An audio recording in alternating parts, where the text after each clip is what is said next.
মানুষগুলা পুলের উপর দিয়ে রওনা করবে, মুনাফিকরাও রওনা করবে, কাঁটাগুলা মুনাফিকদেরকে বিদ্ধ করবে, জাহান্নামের মধ্যে ফেলে দিবে। নবীজি বলেন মিনহুমুল মুবাকু বিআমালিহি, কেউ কেউ তাদের আমলের কারণে ধ্বংস হবে। ওয়া মিনহুমুল মুখারদাল বিআমালি, কারো কারো সরিষার দানা পরিমাণ ভালো কর্ম আর বিশুদ্ধ আকীদার কারণে কোন মতে ওই লোকটা জান্নাতের মেহমান হয়ে যাবে। এইভাবে আপনার চলতেছে ঘটনা, চলতে চলতে এক পর্যায়ে কি হইল, আপনার এইভাবে যখন চলতেছে এক পর্যায়ে সবাই জান্নাত আর জাহান্নাম নিয়ে ব্যস্ত। কেউ আছে জাহান্নামে, কেউ আছে জান্নাতের মধ্যে। একদল ইমানদার, তাদেরকেও জাহান্নাম দেওয়া হয়েছে বিভিন্ন অপরাধের কারণে। আল্লাহ ফেরেশতাদেরকে বলবেন আখরিজু মান কানা ফি কলবিহি মিসকালু হাববাতিন মিন খারদালিন মিন ঈমান, আমার যেই ইমানদার বান্দার অন্তরে সরিষার দানা পরিমাণ ঈমান আছে, এদেরকে জাহান্নাম থেকে বের করো, জান্নাতে পৌঁছে দাও। তো এই কথা বলার পর ফেরেশতারা জাহান্নামে যাবে, খুঁজবে।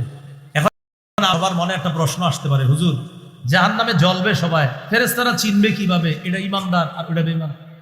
হ্যাঁ, কমুনি কেমনে চিনবো? কমু তাহলে একটা ওয়াদা করতে হবে, করবেন নি? বলেন একক তো নামাজও ছাড়বো না ইনশাআল্লাহ। রাজি?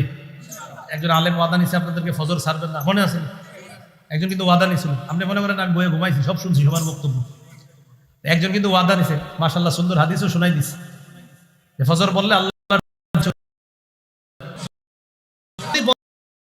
বিশ্বাস আছে। এই জন্য উনি বলছে ফজরের কথাটা, কারণ উনি তো ইমাম সাহেব, উনি তো মাশাআল্লাহ দেখে যে হজরতরা সব উঠতে আসে, খালি ওইটাতে আসে না, এই জন্য উনি বলছে যে ফজরটা পড়বেন। তাহলে আমরা ওয়াদা করছি এই শর্তে যে হুজুর জাহান্নামীদের মধ্যে যে ইমানদার থাকবে ফেরেশতা, তাদেরকে চিনবে কিভাবে? এই শর্তে আপনাদেরকে এলেমটা এখন বলবো যে আমরা সবাই নামাজ পড়বো ইনশাআল্লাহ। নবীজি বলেন ইউরাফুনা বিআলামাতি আসারিস সুজুদ, সিজদার চিহ্ন নিদর্শন দেইখা চেনা যাবে এটা ইমানদার। সুবহানাল্লাহ। মাঝে মাঝে নামাজ পড়ছে। এখন কথা হলো ইমানদারের সিজদার চিহ্ন কেমনে চেনা যাবে? পুরলে তো কয়লা হয়ে যাবে। নবীজি বলেন ইন্নাল্লাহা হাররামা আলান নার আন তাকুলা মিন ইবনি আদম আসারুস সুজুদ, আল্লাহ জাহান্নামের উপর হারাম করে দিয়েছে যে আদম সন্তানের সিজদার জায়গাটা তুমি পুরাবা না, তুমি আগুনের উপর আমার আদম সন্তান যারা আছে তাদের সিজদার যে কপালটা এটা পুরতে দেবা, এটা তুমি পুরাবা না, আমি আল্লাহ তোমার উপর ওই জায়গা পুরানোটা হারাম করে দিলাম। সুবহানাল্লাহ। নামাজ পড়বেন নি সবাই? পড়লেই লাভ, আসলে পড়লেই বেঁচে গেলেন, নামাজ পড়লেই বেঁচে গেলেন। তো ফেরেশতারা তাদেরকে চিনবে, ইমানদারদেরকে বের করবে, বের করার পর সিজদার স্থানই না ঠিক আছে, বাকি জায়গা সব কালো হয়ে গেছে, কয়লার হাদিস আসছে কদিন তুহিশু আদু হুমামা, সবগুলা পুইরা কয়লার মতো কালো হয়ে গেছে। এরকম কালো মানুষ তো আল্লাহ জান্নাতে দিবে না। বের করবে, করার পর ফায়ুল কাউনা ফি নাহরিল হায়াত, তাদেরকে একটা নদীর মধ্যে নিক্ষেপ করা হবে। বলেন সঞ্জীবনী নদী। কি নদী? সঞ্জীবনী নদী। হ্যাঁ, মানে যেই নদীর মধ্যে সুবাইলে, কি বললাম, ডুবাইলে আর কি, ডুবাইলে ওইটার মধ্যে ডুবাইলে আর কি, এটার মধ্যে ডুবাইলে রাসূলুল্লাহ সাল্লাল্লাহু আলাইহি সাল্লাম বলেন ফায়ামবুতুনা কানাবাতিল হিব্বাতি ফি হামিলিস সাইলি, প্রবাহমান নদীর স্রোতের মধ্যে আবর্জনায় যেমন একটা গাছ উঠাও এটা সজীব হয়ে যায়, এতদিন জাহান্নামে পুড়ে থাকলেও সঞ্জীবনী নদীতে গোসল করার পর ওই সজীব গাছের মতো ইমানদারও জান্নাতে যাওয়ার আগে সজীব তরু তাজা হয়ে জান্নাতে যাবে। এইভাবে করতে করতে সবাই নিয়ে গেছে, একজন হযরত বাকি রয়েছে, ইমানদার। হযরত বলছে ইমানদার তো বেচারা, একজন বাকি আছে। মুসলিম শরীফে হাদিসটা এত সুন্দর করে আইছে, নাউজুবিল্লাহ। নবীজির সব হাদিসই সুন্দর, মানে বুখারীতেও সুন্দর, মুসলিমও আরো সুন্দর।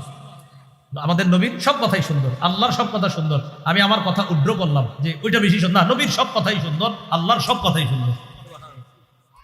রাসূলুল্লাহ সাল্লাল্লাহু আলাইহি সাল্লাম সর্বশেষ যেই ব্যক্তিটা, ওই ব্যক্তির ব্যাপারে বুখারীতে বলতেছে যে এক ব্যক্তি ও জাহান্নামের মধ্যে ওরে পুরাইতে পুরাইতে এমন অবস্থা হবে, আগুন ধাক্কাইতে ধাক্কাইতে এটারে জাহান্নামের কিনারায় নিবে। আসলে আগুন যে নিতেছে আল্লাহ মায়া করেই ওরে কিনারায় নিতেছে। শেষে কিনারায় যাওয়ার পর এ দেখেন মুকবিলুন বিওয়াজহিহি আলা নার, জাহান্নামের দিকে শুধু তাকায়া থাকা, এটাই ওর শাস্তি।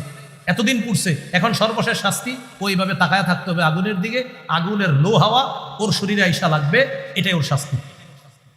এটাও সহ্য করতে পারে না। আল্লাহকে বলে, আল্লাহ ইয়া রব্বি কদ কাশাবানি রিহুহা ওয়া আহরাকানি যাকাউহা, আল্লাহ আগুনের উত্তপ্ত হাওয়া, লো হাওয়া আমাকে ঝলসে দিয়েছে, আল্লাহ জ্বলন্ত আগুন আমারে পুড়িয়ে দিয়েছে। ইয়া রব্বি ইসরিফ ওয়াজহি আনিন নার, আল্লাহ আমার চেহারাটা জাহান্নাম থেকে ফিরে অন্যদিকে আপনি করে দেন।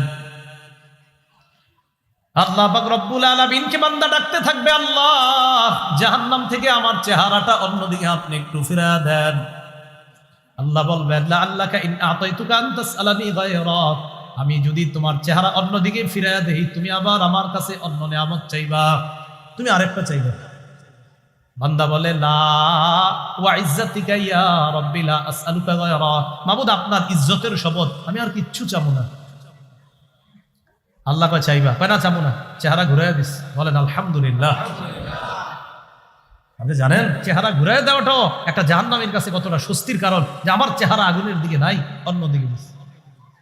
এটা বুখারীর বর্ণনা। মুসলিমে কি আসছে? আব্দুল্লাহ ইবনে মাসউদ রাদিয়াল্লাহু তাআলা আনহুর বর্ণনা। ওই ব্যক্তি তাকায়া দেখে, তুদাউ লাহু শাজারা, একটা গাছ দেখা যায় দূরে, গাছ, সুন্দর গাছ, গাছের পানি আছে, গাছের ছায়া আছে।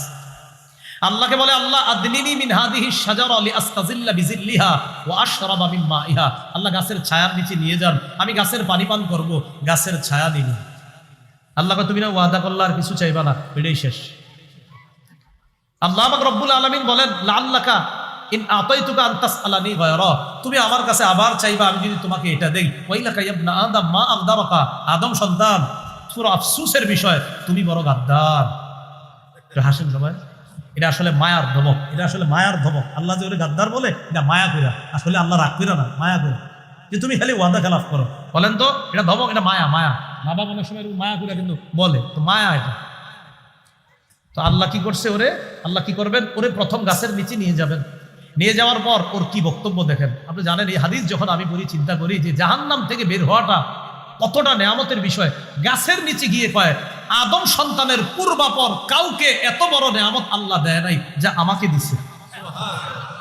আসলে দেয় নাই? যারা জান্নাতে আছে তো ও তো জানে না এরা কত আরামে আছে, তো ওর মনে হবে যে এর চেয়ে বড় নেয়ামত আর হতেই পারে না। তো একটু ভাবেন তো যে জাহান্নামটা কতটা ভয়ঙ্কর জায়গা ছিল।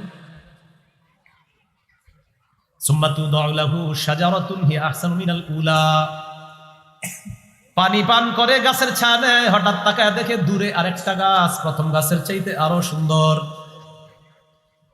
এবার আল্লাহকে ডাক দিয়ে বলে, ইয়া রাব্বি আদনিনি মিন হাদিহি শাজারা লিআস্তাজিল্লা বিজিল্লিহা ওয়া আশরাবা মিন মাইহা, আল্লাহ এই গাছের কাছে আমাকে নিয়ে যান, গাছের ছায়া নিতে চাই, গাছের পানি আমি পান করতে চাই। আল্লাহ বলবেন, মাত্রই না তুমি কতগুলা ওয়াদা করলা, ওয়াইলাকা ইয়া ইবনা আদম মা আগদারাকা, আদম সন্তান বড় আফসোস, তুমি বড় গাদ্দার, তুমি খালি ওয়াদা ভঙ্গ করো। আল্লাহ এটাই শেষ, ওখানে নেন, আর কিচ্ছু যাব না। নিয়ে গেছে, গাছের ছায়া নিচ্ছে, পানি পান করছে, বাস ওয়াদা করছে, আর কিচ্ছু যাবে না। সুম্মা তুদাউ লাহু শাজারাতুন হিয়া আহসানু মিনাল উলাইয়িন ইনদা বাবিল জান্নাহ, দ্বিতীয় গাছের কাছে যখন বান্দা হঠাৎ তাকায় দেখে আরেকটা গাছ একদম জান্নাতের দরজায়, প্রথম দুই গাছের চাইতে কোটি গুণ বেশি সুন্দর। এখন আমি অনুবাদ না করলেও পারবেন আপনারা, কি কইব বল, ওটার কাছে আমার নিয়ে যান। আমি যে অনুবাদ নাও করতাম তাও বুঝতেন যে হে এখন কইব আল্লাহ আপনি আমার ওটার কাছে নেন। আর আমার রব কত মায়া দেখেন, আল্লাহ কত দয়া, কি সুন্দর করে ওরে আস্তে আস্তে ধাপে ধাপে নিচ্ছে। তা আল্লাহ বলে, তুমি না কতগুলা ওয়াদা করলা, এবার কি কয় দেখেন, আল্লাহ এবারই শেষ। হাদিসে আসছে কি দেখেন, ওলামারা সহজে বুঝবে খুব সুন্দর করে। ফায়ুতিল্লাহ মিন উহুদিন ওয়া মাওয়াসিক, আহদুনের বহুবচন উহুদ, মিসাকের বহুবচন মাওয়াসিক। এর মানে আল্লাহর অনেকগুলা ওয়াদা করছে। এবার আল্লাহ যত ওয়াদা আছে আপনি নেন, এরপরও আমার দরজার কাছে নেন, ওয়াদা করতেছি। কোন ওয়াদা? আপনি যা বলেন আল্লাহ সব ওয়াদা, খালি দরজার কাছে নেন, আর কিচ্ছু চাবো না। এবার একটা না অনেকগুলা ওয়াদা, যে আল্লাহ আপনি আমার খালি নেন, বাস ওয়াদা যা করার সব করছে। তো বুখারীতে আসছে, আল্লাহকে বলবে, কর্রিবনি ইলা বাবিল জান্নাহ, আল্লাহ আমাকে আপনি দরজার নিকটবর্তী করে দেন। তো এইভাবে বলতে থাকে বলতে থাকে বলতে থাকে, আল্লাহ বান্দাকে জান্নাতের দরজার কাছে নিয়ে গেছে। দরজার কাছে নেওয়ার পর মুসলিম শরীফের বর্ণনা, জান্নাতীদের আওয়াজ তার কানে আসে, আর জান্নাতীদের আওয়াজও এত মজা তাদের আওয়াজটাও এত মজা হবে, সে আওয়াজ শুনেই আশ্চর্য হয়ে যাবে যে এত সুন্দর আওয়াজ কোত্থেকে আসে। এটা মুসলিমের। আর বুখারীর বর্ণনা, হজরতে দরজার কাছে গিয়া দরজা দিয়ে তাকাবে, তাকায় দেখে কি সুন্দর সুন্দর বাড়ি ঘর মানুষ সব সুন্দর ওখানে। এখন আর কিছু কয় না, কারণ এবার ওয়াদা তো অনেকগুলা। হাদিসে আসছে সাকাতা মাশা আল্লাহু আইয়াসকুতা, সে ওখানে অনেকক্ষণ চুপ রয়েছে, কিছু কয় না, কারণ এবার ওয়াদা তো একটা না অনেকগুলা। এক পর্যায়ে সাহস করে বইলা ফেলছে, ইয়া রব্বি আদখিলনিল জান্নাহ, আল্লাহ আমার আপনি জান্নাতে দিয়ে দেন। অনেকক্ষণ চুপ ছিল, লম্বা সময় চুপ থাকবে, শেষে বলবে আদখিলনিল জান্নাহ, আল্লাহ জান্নাত দিয়ে দেন। নবীজি বলেন ফালা ইয়াজালু ইয়াদুল্লাহ, আল্লাহরে বলতে থাকবে আল্লাহ দেন, আল্লাহ বলেন না একটু সবাই আল্লাহ দেন আল্লাহ দেন, এভাবে খালি বলতে থাকবে আল্লাহ দেন আল্লাহ দেন আল্লাহ দেন। দেখেন আল্লাহ 100 রহমতের এক ভাগ সারা দুনিয়াতে ছড়াইয়া দিচ্ছে। এই এক ভাগের কারণে মা তার সন্তানকে, সাপ তার বাচ্চাকে, বাঘ তার বাচ্চাকে, গরু তার বাচ্চাকে, ছাগল হাঁস মহিষ ভেড়া সারা পৃথিবীর সব মাখলুক তার বাচ্চাগুলারে ভালোবাসে। মাত্র এক ভাগ রহমতের কারণে। রবের কাছে তো 99 ভাগ। মায়াটা কি পরিমাণ। আমাদের আম্মার কাছে আমরা যখন বলি 1 2 3 বার, কি বলেন, রাগ না, দিমু না দিমু না দিমু না, তখন বলে আম্মা দেন দেন দেন, একবার যায় রাজি হয়ে যায়। একটু রহমত পাইয়া মার মন গলে যায়। রব তো 99টা, 99টা রহমত যে রবের কাছে রেখে দিয়েছেন। আল্লাহরে ডাকবে আল্লাহ দেন দেন। আর জানেন আল্লাহরে যখন এই দেন দেন বলেন, এটা আল্লাহ খুব পছন্দ করেন। এই জন্য অনেক বান্দাদেরকে আল্লাহ দিতে একটু দেরি করে। কেন জানেন? যে তুমি আসলে আরো ডাকো, ভালো লাগতেছে, আরো ডাকো আরো ডাকো, আমার ভালো লাগে, আরো ডাকো আমার। তো আল্লাহরে ডাকে আল্লাহ দেন দেন, এইভাবে ডাকতে ডাকতে তার এই আচরণ দেখা রাসূল হাদিসে বলেন হাত্তা ইয়াদহাকা রব্বু, আল্লাহ হাসা দিবে, আল্লাহ হাসা দিবে। আমি আপনাদের সামনে সূরা লোকমানের 13 নম্বর আয়াতে কারিমা তেলাওয়াত করলাম। এই আয়াতে আল্লাহ পাক রব্বুল আলামিন লোকমান হাকিম এবং তার সন্তানের আলোচনা তুলে ধরেছেন। আল্লাহ পাক রব্বুল আলামিন বলেন, وَإِذْ قَالَ لُقْمَانُ لِابْنِهِ وَهُوَ يَعِظُهُ يَا بُنَيَّ لَا تُشْرِكْ بِاللَّهِ। ওই সময়কে স্মরণ করুন যখন লোকমান তার সন্তানকে ওয়াজ করতে গিয়ে, উপদেশ দিতে গিয়ে বললেন, হে আমার প্রিয় সন্তান, তুমি আল্লাহর সাথে শিরিক করবা না। দেখেন তো কত গুরুত্বপূর্ণ কথা। আমরা আমাদের কোনো প্রিয় সন্তানকে বলা যে আমার প্রিয় সন্তান তুমি আল্লাহর সাথে শিরিক করবা না। মুসনাদে আহমদের বর্ণনা 22075 নম্বর হাদিস, মুআজ ইবনে জাবাল রাদিয়াল্লাহু তাআলা আনহুর বর্ণনা, তিনি বলেন, আওসানি রাসূলুল্লাহ সাল্লাল্লাহু আলাইহি ওয়াসাল্লাম বিআশরি কালিমাত। রাসূলুল্লাহ সাল্লাল্লাহু আলাইহি ওয়াসাল্লাম আমাকে গুরুত্বপূর্ণ 10টি উপদেশ দিয়েছেন। এর মধ্যে প্রথম উপদেশটা, লা তুশরিক বিল্লাহি শাইআ ওয়া ইন কুতিলতা আও হুররিকতা। মুআজ, তুমি আল্লাহর সাথে শিরিক করবা না। যদিও তোমাকে হত্যা করা হয়, যদিও তোমাকে জ্বালিয়ে দেওয়া হয়, এরপরেও তুমি আল্লাহর সাথে শিরিক করবা না। একজন বাবা তার সন্তানকে এই শিক্ষা দেওয়া, এটা তার কর্তব্য। বাবা সন্তানকে তাওহীদের শিক্ষা দেওয়া, আল্লাহর একত্ববাদ স্বীকারের শিক্ষা দেওয়া। সহিহ মুসলিমের বর্ণনা 16 নম্বর হাদিস, আমাদের মাদ্রাসার পাঠ্যপুস্তক অনুসারে, ক্বালা রাসূলুল্লাহ সাল্লাল্লাহু আলাইহি ওয়াসাল্লাম, বুনিয়াল ইসলামু আলা খামসিন আলা আইয়ুহিদাল্লাহ। ইসলামের ভিত্তি 5টি জিনিসের উপর। 1 নম্বর, আল্লাহর একত্ববাদ স্বীকার করা। 2 নম্বর, ওয়া ইকামিস সালাহ, নামাজ কায়েম করা। 3 নম্বর, ওয়া ইতাইজ যাকাহ, যাকাত দেওয়া। 4 নম্বর, ওয়া সাওমি রমাদান, রমজানের রোজা রাখা।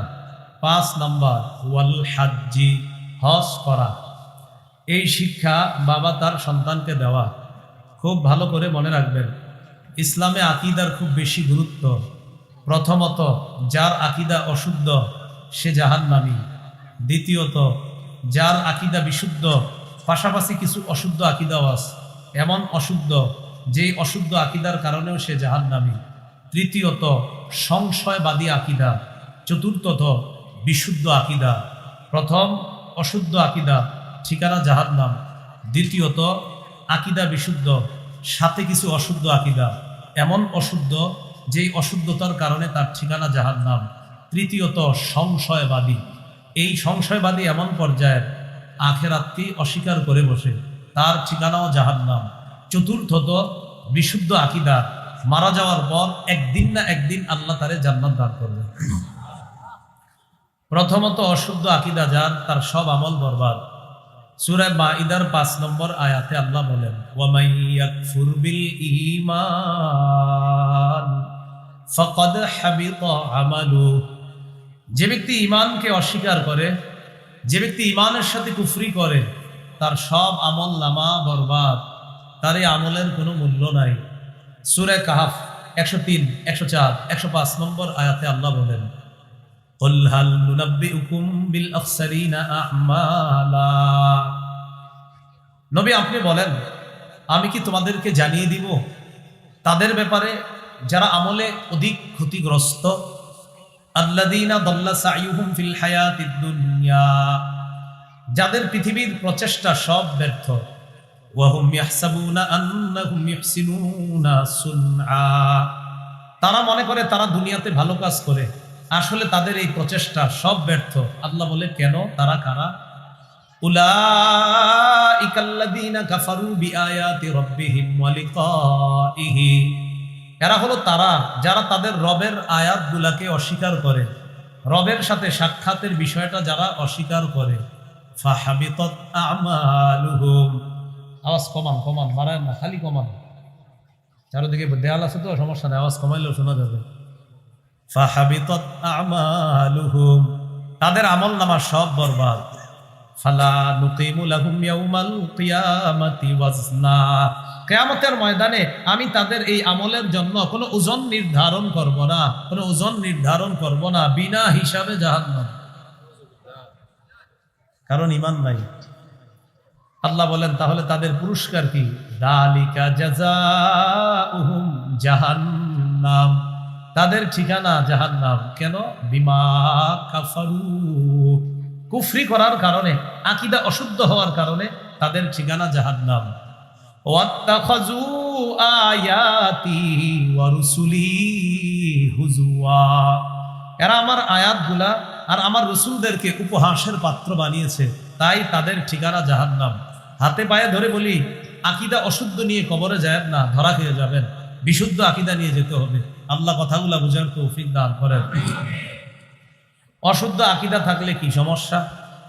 আগে আমার সাথে বলেন, বলেন ঈমান ছাড়া আমল, ঈমান ছাড়া আমল প্রচন্ড ঝড়ের দিনে, প্রবল বাতাসের মধ্যে ছাই রাখার মতো। প্রচন্ড ঝড়ের দিনে প্রবল বাতাসে ছাই থাকবে, ঈমান ছাড়া আমলের কোনো মূল্য থাকবে না। দলিল সূরা ইব্রাহিম 18 নম্বর আয়াত, আল্লাহ বলেন, মাসালুল্লাযীনা কাফারু বিরাব্বিহিম আ'মালুহুম কারামাদিন ইশতাদ্দাত বিহির রিহু ফি ইয়াউমিন আসিফ, যারা তাদের রবকে অস্বীকার করে, এদের যদি 50টা 60টা 100টা হসপিটাল থাকে, দাতব্য প্রতিষ্ঠান আছে অনেক, তাহলে ভালো কাজ করে। আল্লাহ বলেন, তাদের আমলের দৃষ্টান্ত হলো কারামাদ, ছাইয়ের মতো। ইশতাদ্দাত বিহির রিহু ফি ইয়াউমিন আসিফ, যেই ছাইকে প্রচন্ড ঝড়ের দিনে প্রবল বাতাস উড়িয়ে নিয়ে যায়। অশুদ্ধ আকীদা নিয়ে যারা আমল করবে, তাদের এই আমল প্রচন্ড ঝড়ের দিনে প্রবল বাতাসের মধ্যে রাখার পর, বলেন প্রবল বাতাসে প্রচন্ড ঝড়ের দিনে ছাইয়ের পাহাড় থাকবে না ভাগবে? ঈমান ছাড়া আমল এমন হবে। আরেকটা বলেন আমার সাথে, বলেন ঈমান ছাড়া আমল মরুভূমির মধ্যে মরিচিকাকে পানি মনে করার মতো। মনে করার মতো? মরুভূমির মধ্যে মরিচিকাকে পানি মনে করা আসলে পানি? ঈমান ছাড়া ভালো কাজের ফলাফল আশা করা আসলে এরকম কিছু না। মরিচিকা যেমন পানি না, ঈমান ছাড়া ভালো কাজের ফলাফল আশা করাটা আসলে আশা না। আল্লাহ কই কিছুই পাবে না। প্রমাণ সূরা নূরের 39 নম্বর আয়াত, হাফিজি কোরআন মাজিদ অনুযায়ী 18, 12, 14 নম্বর পৃষ্ঠা আল্লাহ বলেন, ওয়াল্লাযীনা কাফারু আ'মালুহুম কাসরাবিম বিকিআতি ইয়াহসাবুহুজ যামআনু মা হাত্তা ইযা জাআহু লাম ইয়াজিদহু শাইআ। আল্লাহ বলেন, যারা কাফের তাদের আমলের দৃষ্টান্ত কাসরাবিম বিকিআ, মরুভূমির মধ্যে মরিচিকার মতো। ইয়াহসাবুহুজ যামআনু মা, যে মরিচিকাকে পিপাসার্ত ব্যক্তি পানি মনে করে। হাত্তা ইযা জাআহু লাম ইয়াজিদহু শাইআ, পিপাসার্ত ব্যক্তি পানি পান করার জন্য দৌড়া যখন ওই পানির কাছে যায়, যাওয়ার পর দেখে আসলে পানি না, ওই যে চিকচিক করছে মনে করছে এটাই পানি, কাছে যাওয়ার পর দেখে এটা পানি না, এটাকে বলা হয় মরিচিকা। কি বলা হয়? তাহলে মরিচিকাকে পানি মনে করলে আসলে পানি? ইমান ছাড়া হাজারো ভালো কাজ করলে যদি আপনি মনে করেন আমার আইডল অমুকে, তাই ফেসবুকে আপনি তার একটা ছবি দিয়ে স্ট্যাটাস দিলেন যে কারণে তাকে আমার ভালো লাগা, ওই কোটি কোটি টাকা দান করে, কিন্তু ইমান নাই। হ্যাঁ, আপনারা অনেকের ছবি এরকম দেন, কিন্তু যে কারণে তাকে আমার ভালো লাগে। আল্লাহ বলেন ইমান ছাড়া হাজার ভালো কাজের দৃষ্টান্ত। মরুভূমির মধ্যে মরিচিকাকে পানি মনে করা যেমন পানি না, এটা বোকামি। ইমান ছাড়া হাজারো ভালো কাজ কইরা ফলাফল আশা করাটা ওই মরিচিকাকে পানি মনে করার মতো বোকামি। সবাই একটু উপরে তাকান তো। আলেম ওলামারা আমার কথা শুনেন না, আপনারা এমনি আপনারা ভুলেও আমার কোনো নির্দেশমূলক কথা আপনারা শুনেন না, আপনারা আপনাদের মতো থাকেন। শ্রোতাদেরকে নিয়ে, আমি ছাত্র আপনারাও ছাত্র, আলেম ওলামারা দোয়া করতে থাকবে, ঠিক আছে তো? আমি কিছু বললে আপনারা বললেন, হুজুরা না। তো এই যে আমরা তাকাইছি, দেখেন কোনো বালু দেখা যায়? দেখা যায় না, কিন্তু আসলে বালু উঠতেছে, জানেন এখানে বালু আছে। তাহলে কিছু বালু দেখা যায় না। বলেন ইমান ছাড়া আমল অদেখা উড়তে থাকা বালু কণার মতো। এই জায়গায় বালু উঠতেছে দেখি না, কবে দেখবেন জানেন? এই শীতকালে দেখবেন। শীতকালে টিনের ঘরের ছিদ্র দিয়ে যদি ছোট্ট রৌদ্র আসে, ওটা দেখবেন চিকচিক কি জানি ঘুরতেছে, আসলে পুরা ঘরে, কিন্তু মনে হয় ওই রৌদ্রের মধ্যে, কিন্তু পুরা ঘরে আছে। এটা তো ইমান ছাড়া আমল করলে আল্লাহ কয় অদেখা উড়তে থাকা ধূলিকণার মতো হয়ে যাবে। সূরা ফুরকানের 23 নম্বর আয়াত, 19 পারার একদম শুরু পৃষ্ঠা আল্লাহ বলেন ওয়াকাদিমনা ইলা মা আমিলু মিন আমালিন ফাজআলনাহু হাবাআম মানসুরা। যারা ইমান ছাড়া ভালো কাজ করে, আমি তাদের এই কাজগুলাকে, কর্মগুলাকে উড়তে থাকা বিক্ষিপ্ত ধূলিকণার মতো করে দিব, যা দেখা যাবে না। তো যা দেখা যাবে না সেটা ওজনের পাল্লায় কিভাবে দেওয়া যাবে? তাই বিনা হিসাবে জাহান্নাম। তাহলে তিনটা জিনিস মনে রাখবো। ইমান ছাড়া আমল প্রচন্ড ঝড়ের দিনে প্রবল বাতাসে ছাই রাখার মতো। 2, ইমান ছাড়া আমল মরুভূমির মধ্যে মরিচিকাকে পানি মনে করার মতো। 3, ইমান ছাড়া আমল উড়তে থাকা অদেখা বিক্ষিপ্ত ধূলিকণার মতো। কি মনে থাকবেন ইনশাআল্লাহ? বাবা সন্তানরে বলবে শিরিক করবা না, আল্লাহর একত্ববাদ স্বীকার করবা। আকীদা বিশুদ্ধ করার কাজ বাবা সন্তানকে করে দিবে ছোটবেলা থেকে। আল্লাহ আমাদের সকলকে কথাগুলো বোঝার তৌফিক দান করেন।